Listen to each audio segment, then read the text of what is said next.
I want to welcome everybody tonight. Wish everybody a happy holiday. And welcome to my co-host, Melissa, and to our guest, the mysterious Bendon Weir, who is actually... Okay. Oh, I forgot. Okay. Who is actually... That is my... extra points for anybody who can name the novel that's from. But our guest, Terry Maggert, who's an instructor at SNHU, and I'm sure some of you have had the good fortune of having him in your class. That's right, Leela. All right. And, oh wait, is it Lita? Is Lita Crossfield here? Or no, was it Leela? this is Leila, L-E-I. Okay. Hello. Sorry, apologies. I didn't have my glasses on. Apologies. No worries. But you nailed it. Anyway, Terry is a phenomenal teacher and an amazing writer. His new series, Backyard Starship, is out from Amazon or on Amazon now. I have been reading the first book in the series, which I'm thoroughly enjoying. It's a lot of fun, fast-paced. I'm gonna see the movie if it gets to that point. I'll tell you that. I mean, it's just great. So, our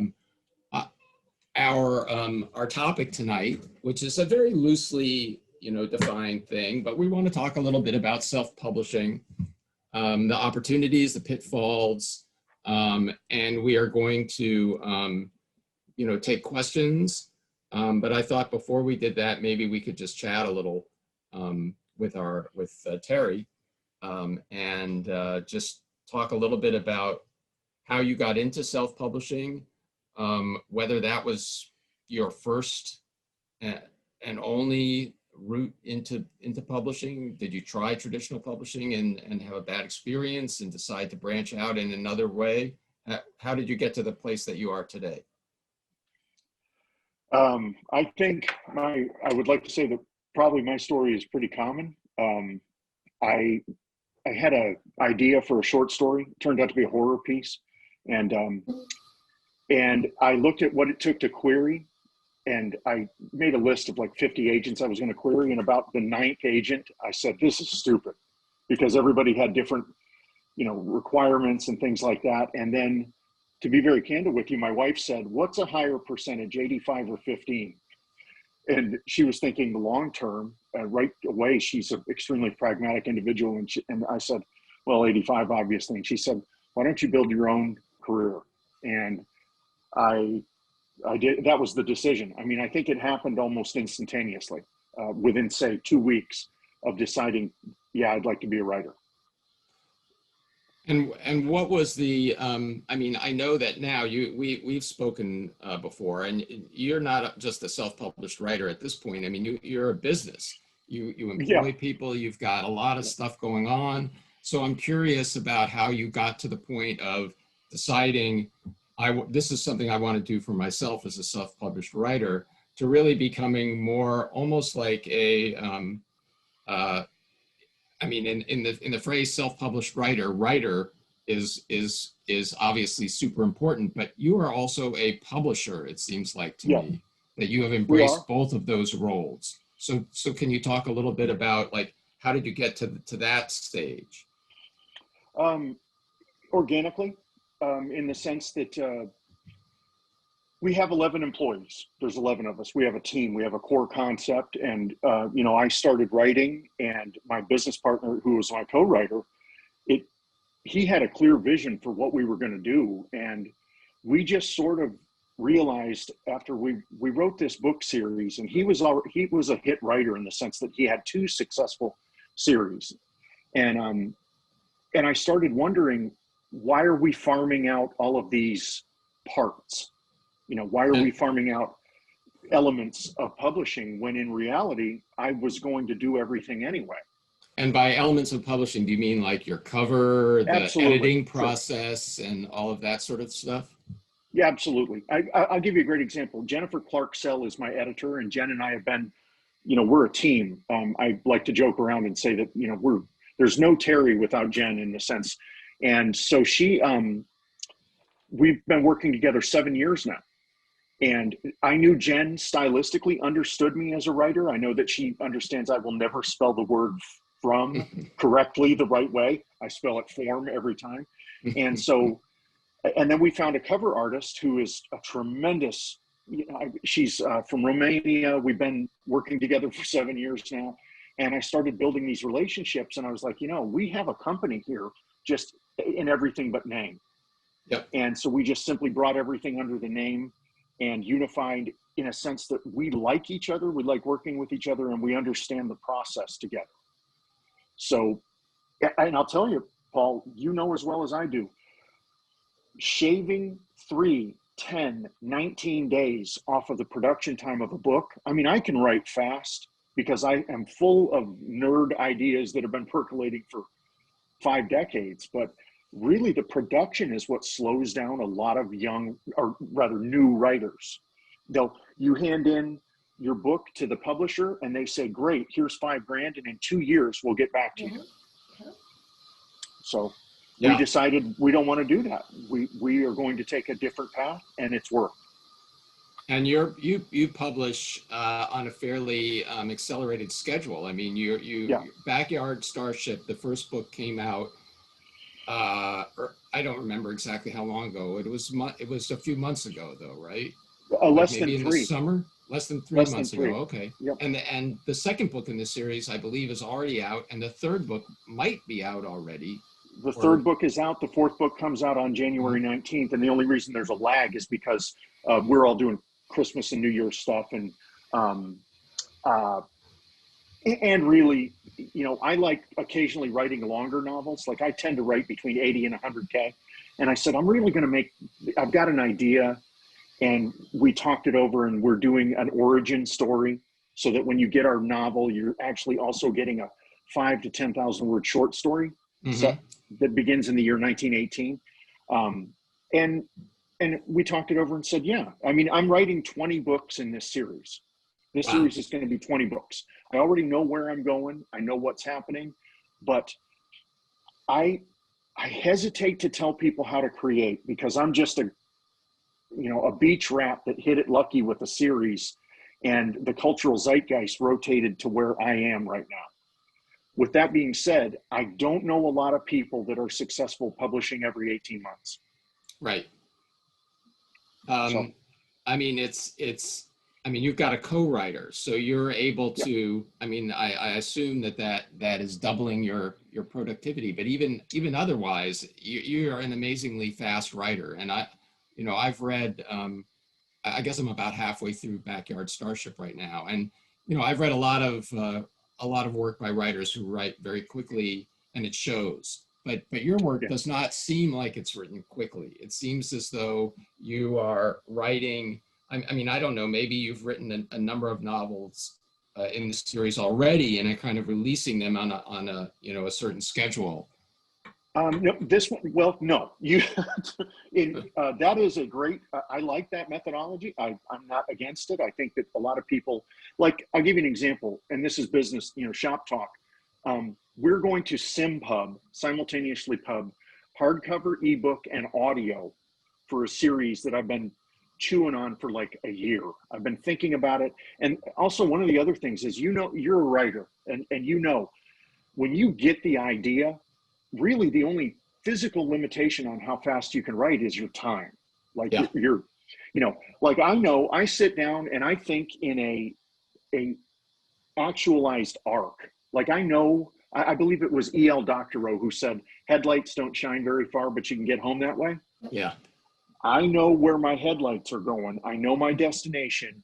And I said to myself, okay, get over your pride and do an outline. So about 2.5 years ago, I started outlining, but I'm glad I did, because I changed eye color in characters. I changed the gender of a character. I forgot that people were dead. I forgot things like that. This has changed the dynamic of how good I am as a writer, in the sense that I don't miss details, and it saves time in editing. Why was that a matter of pride? Well, because I was a furious pantser. I said, I've got this entire series in my skull. I can quote entire like Anne McCaffrey, I can quote most of, I remember them almost like religious texts, things I Right. started reading. But I realized that regarding my own material, a outline helps me be more accurate. It helps me with the fullness of the story as well. Okay. Yeah. George I'll give you an example of something George R. Martin did that I think I read this back in the early 80s. He wrote a novel called Windhaven. He stole from his own material of Windhaven to create part of A Song of Ice and Fire. Mm-hmm. And to me, that tells me that that's a guy who has got so many pages of material that he said, let's use this and use this. And I am not above that, because I absolutely think that great ideas resonate. But I do know that for me, outlining was one of the best things I ever did from a business standpoint. Yep. Well, I mean, obviously, that's something that we try to teach our students here in the MFA. The not just the utility of outlining, but also the practical ways of doing it. And I have to say, it wasn't until I started teaching writing that I began to more assiduously outline my own work, because I thought I knew a lot about writing until I started to teach it. And then I realized I hardly know anything about writing, and I started learning more about writing. And then it occurred to me one day, gosh, why don't I actually try to do some of this stuff that I'm telling my students to do? Why don't I try to do it myself? And it made a big difference. What about you, Melissa? Yeah. Do you have you had experiences like that as a teacher of writing? Oh yes, all the time. I don't outline. Oh, you don't outline? I Okay. don't outline. Well, I guess I do. I'm very analog, and I have a giant piece of butcher paper that I plaster around my office. Oh wow, that's great. I love that. And detail, chapter by chapter what's going to happen, but it's That's not a an traditional outline. Yeah, I guess it is. Yeah. Well, I want to see a picture of that sometime. Okay. You have to give us a tour on our next Wireside chat. I will. I know that Faulkner used to kind of outline his books on the walls of his studio, and in fact, you can go to his house and see the walls that he outlined with I guess his last novel, A Fable, which apparently I've never read it. Apparently it's not that good. So I don't know if outlining helped him or not.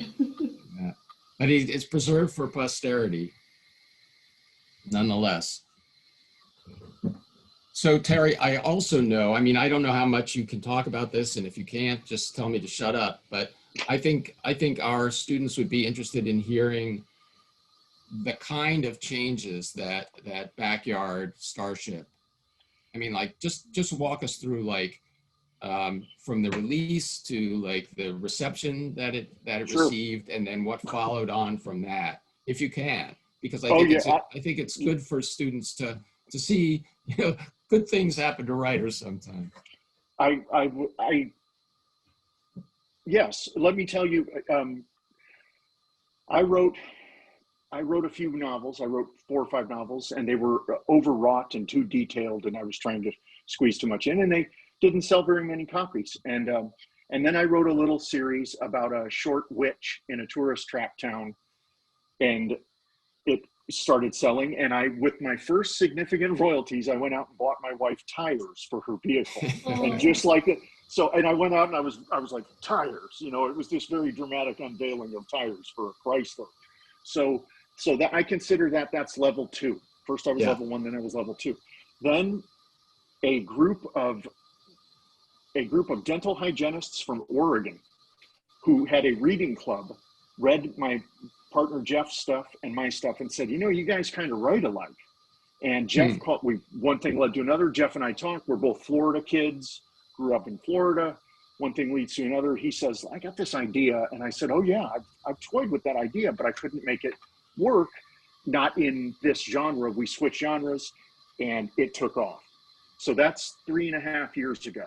Yep. So to put it in context, you go from selling 400 books a month to 40,000, you're getting, and things like this. And then We did very well with the Messenger series. The Messenger was, I love mecha. You know, I'm 53 years old. I grew up, cut my teeth on early Japanese anime and Godzilla and things like that. I love Jet Jaguar and all that, and, you know, Transformers and things. Well, I said, I'm going to write about comets and the Oort cloud and giant robots. I mean, I'm writing what I want to read effectively. And then the Messenger takes off. And then you're confronted from a business standpoint, you're confronted with two things. And I would like all our students, and if you aren't in audiobooks, correct that today.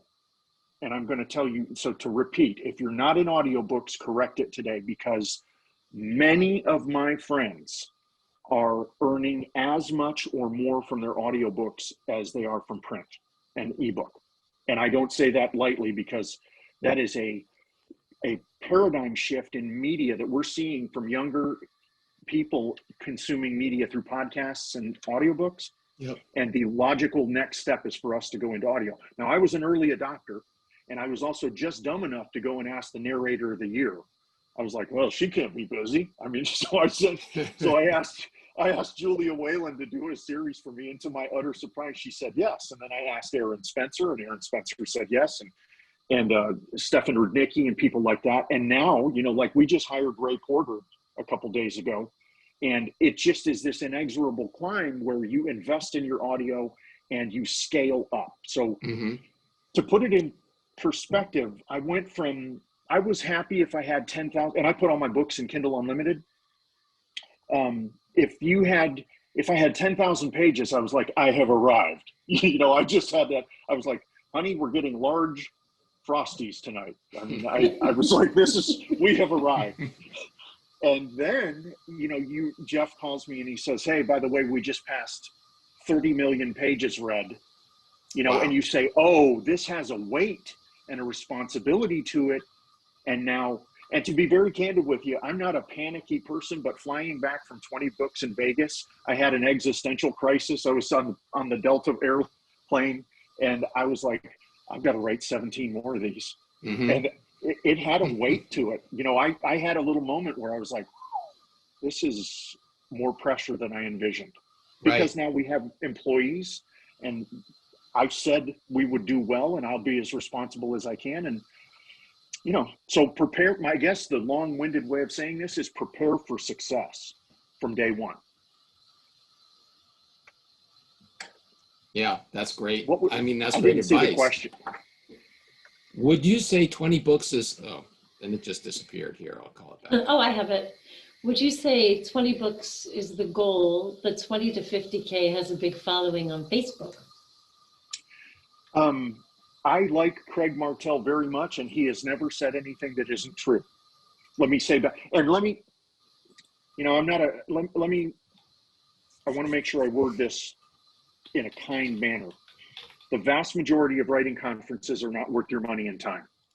And the reason is because if you take 4 days to go and spend several $1,000s, and you're basically fellowshipping with other writers, is that the most effective use of your time? And are you just simply doing it to get that feather in your cap of saying, I've been to blank writers conference? Now, I went to 20 books, and I was busy from the time I got there selling intellectual properties to people. For, if nothing else, it's a chance to get face-to-face with everyone from Amazon, KDP, Audible. You're literally sitting having coffee with the people you've been emailing for 8 months. And to me, that alone was worth the price of admission. So I do highly recommend it. I really don't recommend many writing conferences, but that's the gold standard. Yep. Is that the gold standard for self-publishing? Absolutely. Yeah. Absolutely. And not only that, but there are people that are there like Dave Chesson. If you don't know Dave, Dave's a great guy, and his businesses, he helps people become successful. He was the first software I ever purchased, Publisher's Rocket. It was great. Highly recommend it. But the Kinga Gentetics was there from Publish Drive. That's another one. And they're helping me, like, you know, this year, Jeff and I are going into 5 different languages. We're going into foreign rights. And we're doing things that we never thought were on the table. But we've got these people that act as catalysts and vectors who are both ethical and effective. And it seems to us that the time is right now. I'm intrigued by something that you said earlier, which was prepare to succeed. What does, I mean, concretely, what does that mean? Like a student that's listening Sure. to this right now, and Sure. me, I'm like preparing to publish all of my backlist, which I've wrested away from the greedy hands of my publisher. And so self-publishing is new to me. We've chatted about this on the phone a little bit. So for all of us who are interested in embarking on this journey, what does it mean to prepare to succeed when you're just starting out? Okay. And first of all, I want to pay you a compliment. The Lincolnstein is absolutely, that's something I wish I had written. As soon as I saw it, I was like, I wish I had written that. That was one of those ideas that seems, when you think of it, it seems so obvious that you can't believe nobody has done it yet. Yeah. I mean, kudos to you because I would have assumed that there were 3 versions of it. Right. That's fantastic. I did a search on it on Google to make sure that I was okay, and the only thing I found was a guy named Lincolnstein. Oh, okay. That's his name. So yeah. Anyway, I didn't mean to interrupt. Go ahead. No, not at all. So let's talk concrete preparation. If you can incorporate, number 1, doesn't cost much on LegalZoom, incorporate. And here's why, because 20 to 30% of your money stays in your pocket. Point 2, if you don't have an attorney, get somebody who can get you a good contract in the event that somebody makes a run at you and says, I'd like to work with you in the following capacity. Okay, that's in the short term, almost immediately, there are 5 things that every writer should do. Number 1, secure your domain name, terrymaggert.com or Paul Whitcover, etc. Get your mail service going. The second thing you do before you put pen to paper is to get your mailing list going, because your mailing list is critical. Yeah, explain why that's critical. I'll give you an example. We have 84,000 people on our mailing list. So when I launch a book, like I launched, Backyard Starship went to 38 globally. I mean, we would have had number 1 in sci-fi, but Dune was in the way. Some hack named Herbert, never heard of him, right? So, but we are capable of launching. I tell everybody, your ceiling isn't rising, your floor is rising, is what's happening. We're effectively raising with our launches because we're launching to a mailing list. I use MailerLite as opposed to MailChimp. MailChimp was just sold for $1 billion. I'm not sure that I'm entirely on board with them. $12 billion, excuse me. I'm not sure I'm on board with them because of their cost. MailerLite is more effective to me. I do believe in the early adoption of tech, and one of the first things is your tech can be explored through your mailing list. Your mailing list is a tacit approval of the person on the other end who says, yes, Terry, you may email me regarding your new book. I can launch with orange flags across multiple categories in Amazon every time because of my mailing list alone. Yep. Now, when you have your mailing list, when you establish your mailing list, which I assume is like via your, or at least one avenue of doing that is through your website. People sign up when they come to your website. Yes. I know a lot of writers have like newsletters that they use to kind of keep their mailing list going and expand it by offering like extra content. Do you do something like that? I do, but let me give you a name. Katie Cross, KATIE CROSS. Katie Cross is she has forgotten more about marketing than I will probably ever know. Katie's a personal friend of mine. I was fortunate enough to meet her, and I bought her a Reuben sandwich. We both like Reuben sandwiches. And we like dogs and Montana and all kinds of things. And Katie is, to me, the gold standard of what an onboarding process is through her mailer list. In other words, Katie doesn't send you one email, she sends you tailored emails that meet your needs as in what is effectively a new relationship, a consumer relationship. And I know that I don't want people to think, wow, this guy's lizard-brained, and he's completely not. I am absolutely a writer. You cut me open and there's a Godzilla fan and a guy that loves Anne McCaffrey more than oxygen, and I love dragons and that's me. But part of me was, I had to come to grips with the idea that it's an absolute knife fight to succeed in Amazon. And in order to do it, you have to remain relevant. And one of the ways that you do that is by activating a portion of the ecosphere who will evangelize for you. And the easiest way to do that is through your mailing list. Do you have a mailing list, Melissa? Sort of. I'm terrible. I don't have one. I'm scared to set one up. I mean, I have a website and people visit it. But I don't, it's awful. I feel like I'm letting them all slip through my fingers somehow. Let me ask you a question, Paul, if I may, and for Sure. Melissa too. Melissa, do you have a website? I do. Do you have an onboarding process? I don't know what that means. Oh, okay. Do you have, like, if I go to your website, does it have a little hello bar that says, hi, would you like to be friends and get a, you should have one. And how do here's I why. get that?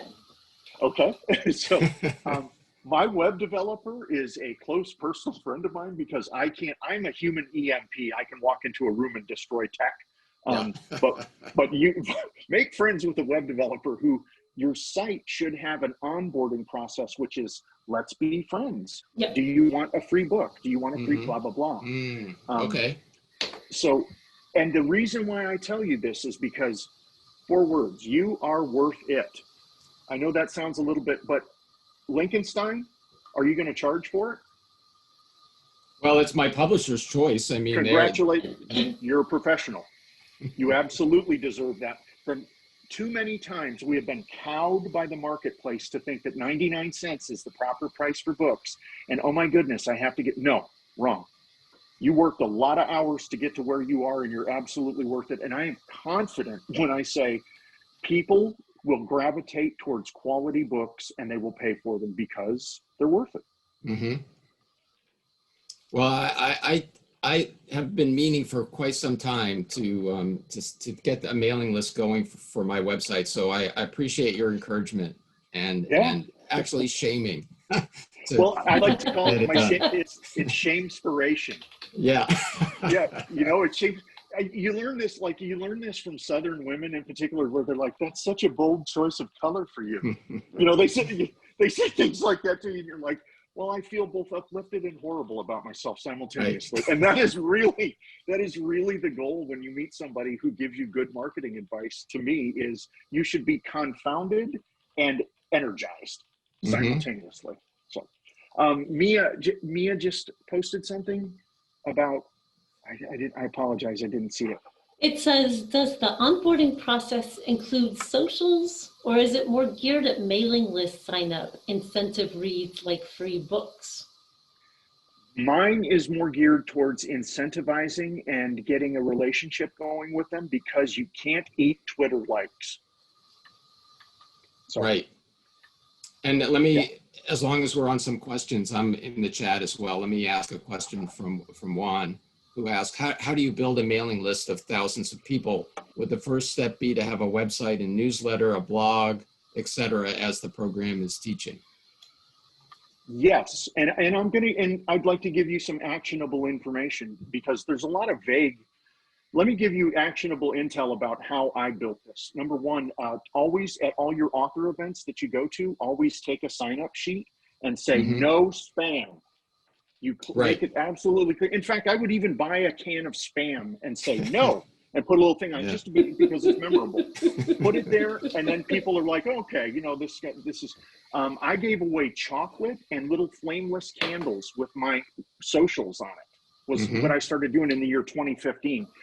I built it 10, 20, 100, 200 at a time. Now, I'm going to introduce you to a dirty word. It's called sweepers.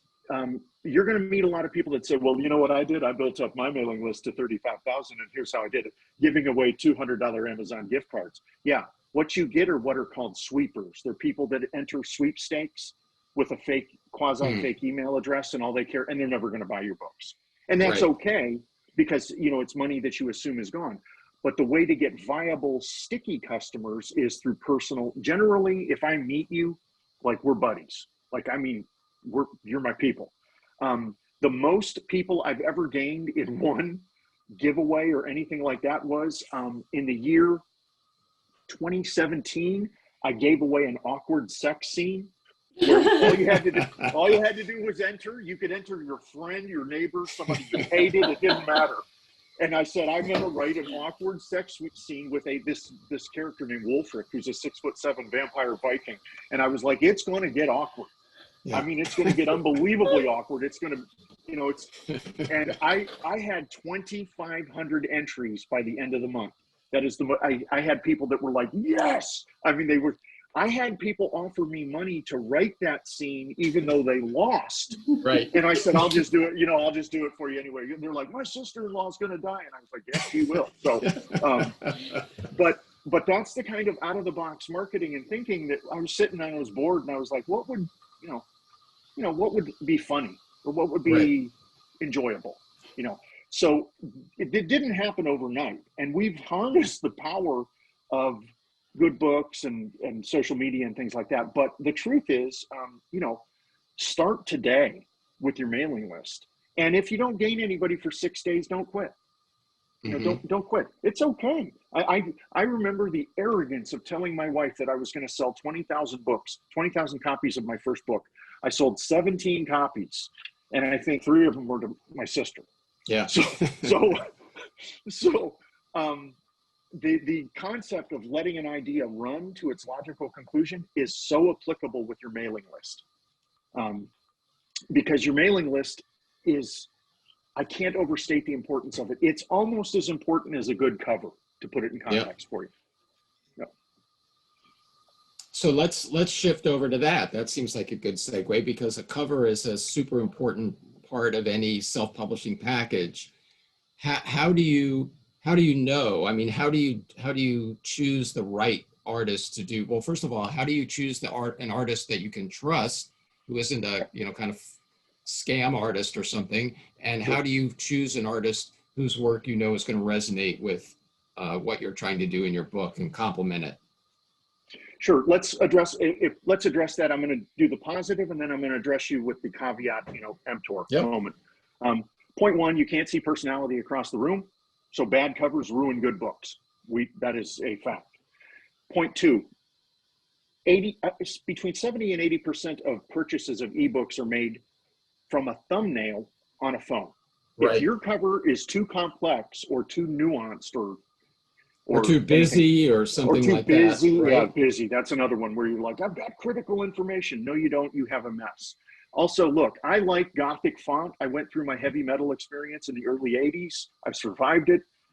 That doesn't mean that I want Gothic font. I don't want somebody thinking it's a German bratwurst recipe from 1880 on the cover of my book. It has to be readable. It has to be clean, readable, and effective in terms of what my genre is. It's got to, I like the color yellow, but does a bright yellow color really get across the idea? So here's the other thing. Go look at the top 100 and see what is appealing in terms of color design and things. You don't have to be an artist. You just have to be a consumer. Yeah. That's all.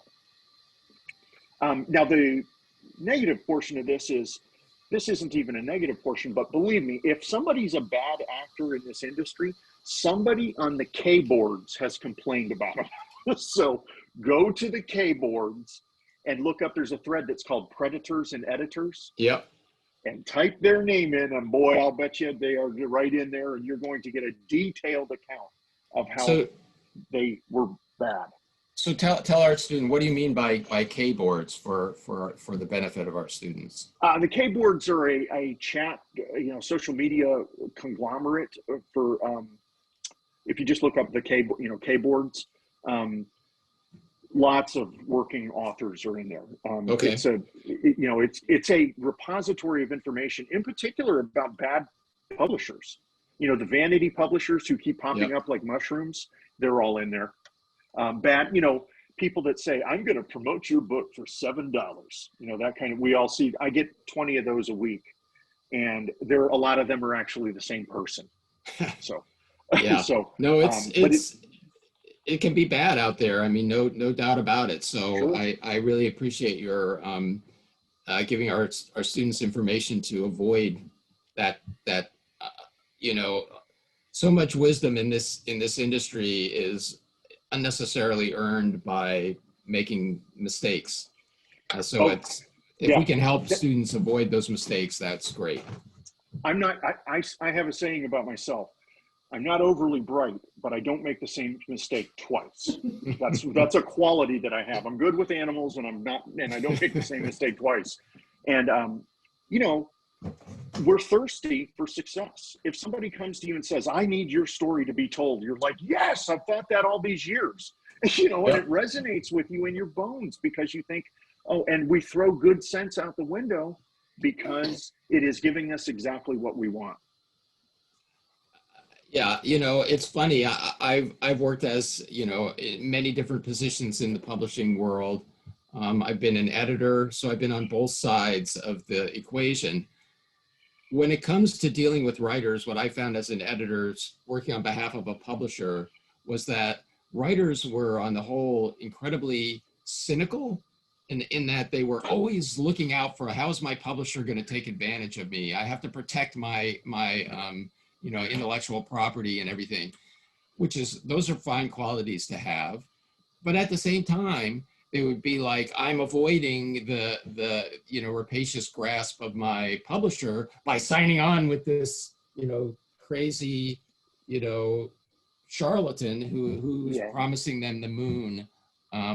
So writers have like, it's a Jekyll and Hyde thing for many writers. You know, they're incredibly cynical, but also unbelievably naive. Oh yeah. And this circles back to the idea of us as writers. Circles back to the concept of working with people, good people who you trust. That's I mean, if you can find that, why would you ever give it up? I have a question. I have two questions, actually. Sure. Terry, where do you find your cover artists? Is there a particular place? Yes. I went to DeviantArt in the year 2013. Okay. This is my journey. I went to DeviantArt in the year 2013 and found Amalia Citulescu, who is from Romania, and we were good friends. She's a great friend and believed in me, and I believed in her, you know, that kind of thing, and we grew together. But then I found, like, I'll give you two or three examples of people that are just, they're really what a cover artist should be. Camber Designs, Qamber. It's Naj Camber. She is amazing. I can't say enough good things about her. She's over in Bahrain. And her sister Nada works with her. The team is wonderful. They have produced 8 or 9 of my covers, but they also do formatting, which, as Paul and I have had this, the interior of your book should be pretty. It should be interesting and visually, and I preach with my students all the time about the use of negative space and good blocking, you know, all the time, so it's visually appealing. Camber Designs, another one, Melissa at The Illustrated Author. She's wonderful, and she has an insight where she's always vaguely ahead of the curve. You know, like this year we're going to do, in romance, we're doing vector drawings. Next year, we might go back to oil dabs. I don't know. But, you know, there's always something, it stands you in good stead to be slightly ahead of the curve. And then Christian Bentulan, Bentulan. Christian is a wonderful dude who really understands drama, light, and fantasy. I think those are his strong suits. And when I have a friend who's like, I'm getting into publishing, I'm like, well, let's go to the gold standards, these 3. You know, let's go right there and start. So those are 3 that I recommend, what I would call a curated list of people who I find to be quality, professional, responsive, and priced within the market. Thank you. I'm sorry, and Melissa, you had one more question. I think. Well, it's actually Juan's Yes. question. Juan asked, should the thematic significance of the book have any bearing on the design, color, font, etc. on the cover? That's an excellent question. Let me say that we are guilty in the writing industry, in the publishing industry, I think, of overthinking things. And the example that I will give you is, go look at Twilight. Go look at the 2 hands with an apple. I don't know if she ate an apple in Twilight. I don't care. All I know is that it's iconic and it's absolutely the right cover for the right time. So once again, Paul used a great term, busy. You don't want a cover that's busy.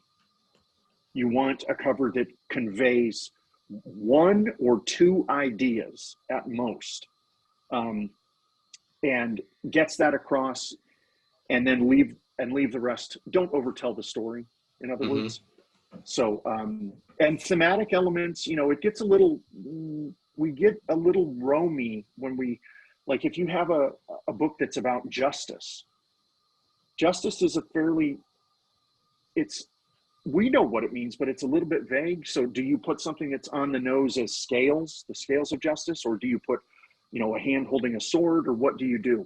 When you start to try to do concepts, I think that's where things get a little bit more challenging. And I'll say this, go look at my covers, go look at everybody's covers, like Backyard Starship, it's a guy in a starship. And that also was why I named it that. I mean, because I don't want to overcomplicate and make things difficult for my readers. Right. That's a great title, though, I have to say. Thank you. Yeah. Thank you. It took me 10 seconds. 10 seconds of incredible hard work. Yeah. Well, don't sell yourself short. That is work. I mean, it's a gift to be able to come up with good title. I'm very bad at titles. I most of my novels have been, they're accepted, but the title is rejected, and then I have to come up with a different title. And I have to say, every title, when they force me to do that, I do come up with a better title. So they're right. My initial titles are all awful. I learned that. I retitled my first 5 novels because I was too cute. I was getting too cute. I was like, but they need to understand my depth. No, they don't need to understand my depth. There was naked people and vampires and Nazis, for crying out loud. It's not like I was reinventing Hemingway. So. I have to say, I would probably buy a book that was called Naked People, Vampires, and Nazis. I worked at Blockbuster. That fits right in with our Labatt cinema section. That's perfect. So do we have other questions from our viewing audience? There is another one in the chat from Bethany. Okay. Bethany is asking if you could elaborate more on how you landed on a final title. Oh, sure. Yeah. Yes. I am a huge fan. I collect vintage sci-fi. I'm going to contradict. Let me give you a example from history. The simpler the title, the more memorable it tends to be for me. Dragonflight by Anne McCaffrey, The White Dragon by Anne McCaffrey. Anne McCaffrey is my favorite writer, but she did almost everything right with that entire world. And it's simply because Dragonflight, there's dragons. I love dragons. Flying, I want to fly. Boom, that's it. Yep. So Backyard Starship was, he is gifted a starship from his grandfather in a barn in Iowa. It's in his backyard. And I like I say don't overtell the story. I like the concept of, you want people to walk close enough to go, what's this all about? And get close enough that you go and you bring them the rest of the way with the cover art. You're bringing them in somewhat with the title and the font and the cover art. They're going to look at it and go, okay, I'm intrigued. What about the cover copy? Do you feel that is important in selling a book? Critical. Do you write your own cover copy? I wish I didn't, because there are a few things that make me nervous. I mean, I'm a beach rat. I'm relatively laid back, but you want to see me in flop sweats? Just say, hey, Terry, I need a blurb by tomorrow. Because, I mean, that is, not only do you have to write a blurb, which is taking 131,000 words and putting it in 206, but then you have to come up with 3 versions of the blurb, because you have to have shorter and shorter versions for the 3 different ad vectors. And then the last thing is, and this is something I'm okay at, but taglines. I highly recommend taglines. And I'll give you an example. I wrote that Halfway Witchy series.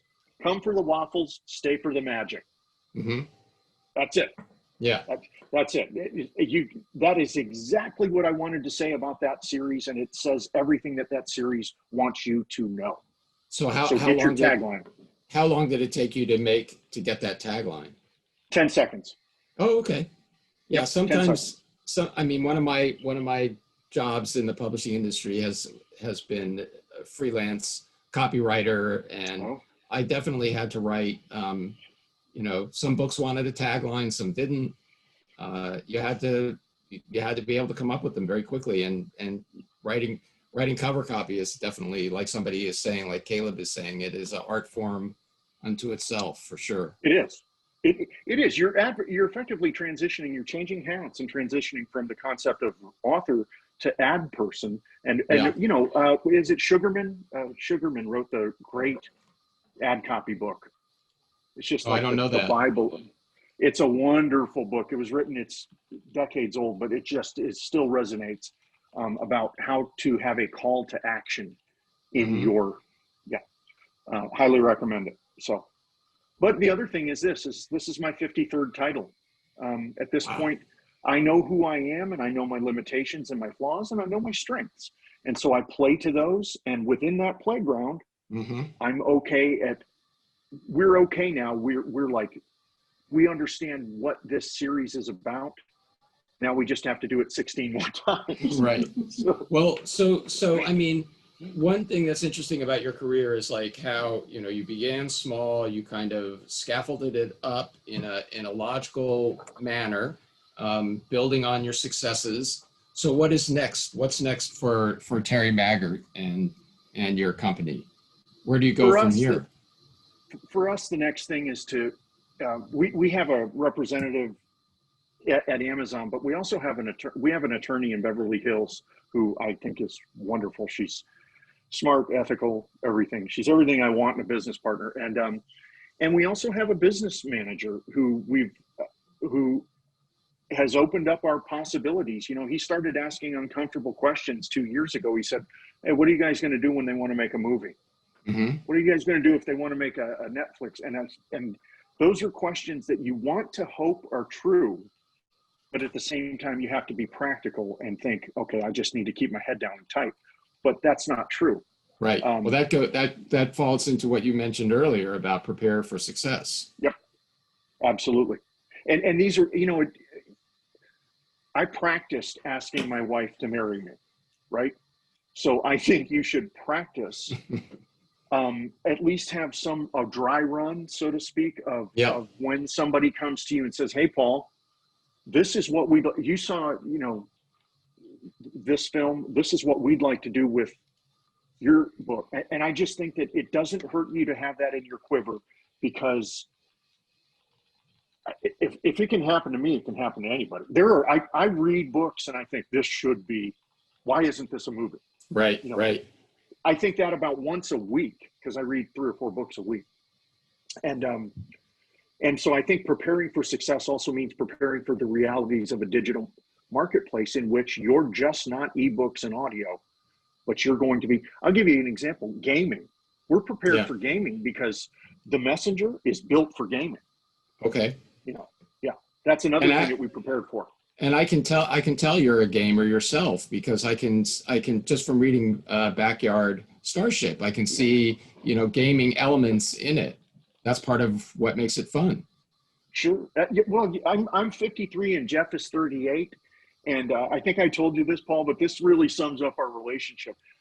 He said, pitch me on the Messenger. I was like, hey, I got an idea for our next series. So I said, okay, it's Heechee Rendezvous. It's Paul Anderson, the Heechee saga, in the Oort cloud with Jet Jaguar. And he goes, I don't understand what any of those things are, but what I see is Mass Effect meets Gundam. Oh, okay. And I said, ding, ding, ding. That's exactly it. So I came from a tabletop and Atari 2600 tradition of gaming. Jeff comes from, he was a gamer who happened to also serve in the Air Force. And so he's like a true, he's a deep, deep cut gamer. Yep. So between the two of us, gaming references in Gen X are going to be heavy. So let me go back to a question in the chat, because I think this is a Sure. useful question for everyone to answer here. This again from Juan. If a writer has not published yet, are vanity publishing companies a viable option? If not, what are the alternatives? I've looked Absolutely at some not. companies. Thank you for saying that. Absolutely not. Stop right. Full stop. Absolutely not. Absolutely not. Juan, I want to give you an example of, I'm not going to say her name, but a friend of mine was asked for $7,200 to publish a Christian themed self-help women's book that was about 53,000 words. So I told her I would prep it and get everything ready for free, and she could use one of our in-house cover artists. We would do something. And I said, just promise me that you will lose their number and never allow them in your life again. So, and Juan brings up, now, not to be, I don't mean to be glib and give a truncated answer, because it's a viable question with what do you do? Okay, if vanity publishers aren't a possibility, what do you do? Well, the truth is you publish it yourself. And there are any number of people who can walk you through for free, walk you through this process. But I am so leery of seeing people become financially entangled with vampiric presences in our industry. And there is no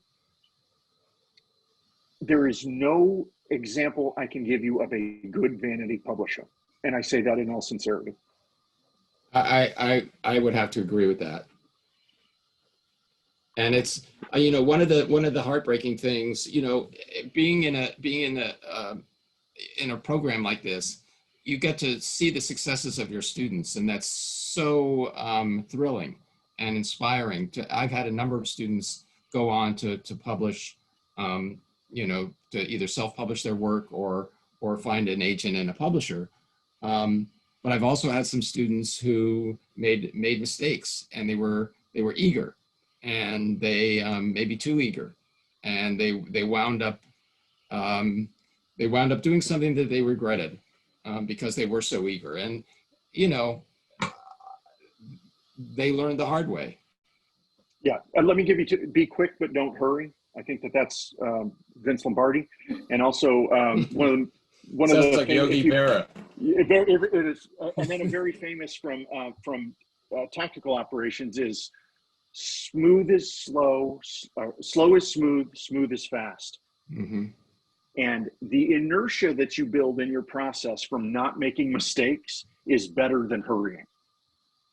And I can't overstate that. And the other thing is, I hate to see the emotional detritus of people who have, just use this as an example.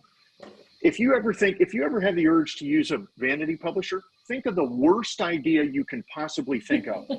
I'll just, alcoholic charter boat captain inherits fortune from Swedish meatball manufacturer. Write it up as a blurb and send it in, and I guarantee you they're like, this story has to be told. Right. That tells you all you need to know. I have a quick question from one of my students earlier today. Is a vanity publisher the same as a hybrid press? No. Excellent question. But let me tell you, hybrid publishers, vanity publishers try to create the mythology that they're a hybrid publisher. They try to intentionally mask their actual nature. Here's how you know it's not. It's as soon as somebody puts their hand out for money, it's a vanity publisher, period. Hybrid publishers, hybrid means, like, let's say, Melissa, you have a successful career from 1999 to 2006 where you published 12 novels, and now you've decided to begin self-publishing. You're a hybrid author. A hybrid publisher is somebody who takes on that kind of, that side of it. But hybrid publishers, very often when you scratch them and get the paint off, you find a vanity publisher underneath. That's been my experience too, unfortunately. Is there any hybrid out there that doesn't ask for money up front? I don't know. I wouldn't work with them. I can't think of a single one. Yeah. I don't know. I mean, it is. I mean, if you're self-publishing, you're obviously responsible for paying for a lot of you know, a lot of well, just about everything really. So with a hybrid publisher, a trustworthy one, I assume that you would be paying them to do what you would be paying for yourself. Right. Correct. But again, I'm very skeptical about operations like that.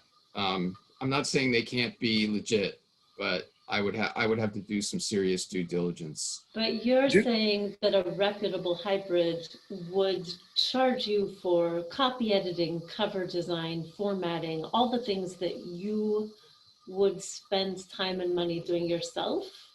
Well, because a regular Exactly. and I would be, again, I would be super skeptical of it, but I'm just saying that I wouldn't automatically assume that couldn't be true, because I think there are some, like Jane Friedman talks about, I don't have the names offhand, but I know she talks about some legitimate hybrid publishers. Yeah. Like yeah.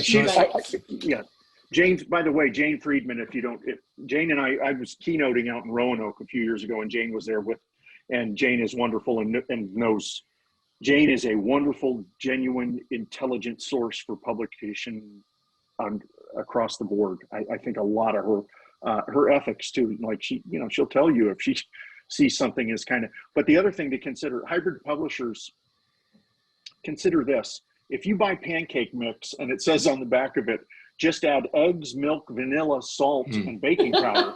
Right. Is that's not good. So I always say, and the other thing is you can torpedo most of their aspirations for lightening your wallet if you ask them one simple question, which is, hey, who have you published? Right. Because believe me, if they're a legitimate publisher, they're going to say, oh yeah, here's our back catalog. This is who we published. By the way, take a look at these names, and they're proud of it. And that to me is, if they're invasive at all, well, we keep client privilege. No. Congratulations. Yeah. Moving on. Right. Yep. Folks, we have pretty much reached the end of our Wireside chat for this week, or for this month rather. I want to thank everyone for coming. I want to especially thank Terry for sharing his wisdom.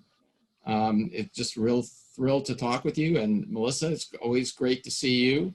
I'm looking forward to our next one. I guess the holiday is coming up, so I hope everyone has a great holiday. Are you breaking out the T-Rex costume, Melissa, for the holiday? You'll be seeing this on TikTok. Oh, really? I want to follow you on TikTok. Please do. Okay. All right. What's your TikTok I think handle? it's Melissa M. Hart. Yes. Excellent. Yeah. All right. It's not All very right. academic. Well, I'm thank God for that. Great So stuff, Terry. Thank you. Yeah, thanks a lot, everybody. And we will see you next time, I hope. Okay. Cheers. Take care, everybody. Cheers. Bye.